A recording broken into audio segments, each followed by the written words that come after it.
Board exams में इस तरह के क्वेश्चंस देखे गए हैं जहां पर आपसे ये पूछा जाता है कि find the number of reflexive relations या फिर find the number of symmetric relations on a given set. अब इसके लिए अगर आपको डायरेक्ट फॉर्मूला नहीं पता है तो आपको इस तरह के क्वेश्चंस में प्रॉब्लम होगी। तो सबसे पहले हम लोग सीखते हैं कि क्या फॉर्मूला होता है।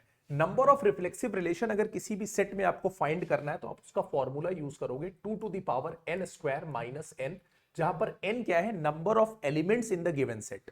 और अगर आपको सिमेट्रिक रिलेशंस के नंबर फाइंड करने हैं तो आप फॉर्मूला यूज करोगे 2 to the power n² plus n divided by 2।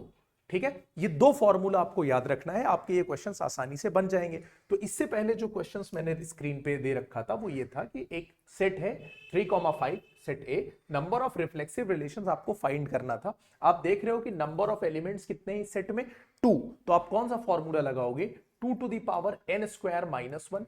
n की वैल्यू चूंकि 2 है तो ये हो जाएगा 2² माइनस 2।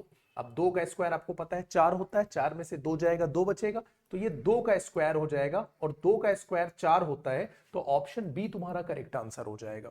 क्लियर हो गया।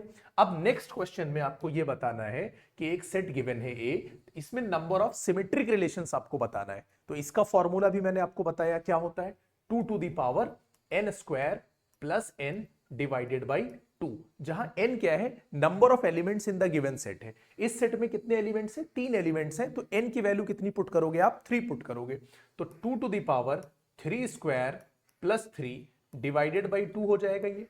और 3 का स्क्वायर 9, 9 3 12, 12 को आप 2 से डिवाइड करोगे 6 मिलेगा, तो ये 2 की पावर 6 आ जाएगा। 2 की पावर 6 को अगर आप सॉल्व करोगे तो 64 आपको आंसर मिलेगा, यानी ऑप्शन ए। अगर ये बात समझ में आ गई है तो आप ये क्वेश्चंस मुझे करके इसका आंसर बता दो। नेक्स्ट वीडियो में हम लोग सीखेंगे कि नंबर ऑफ इक्विवेलेंस रिलेशंस कैसे फाइंड किया जाता है।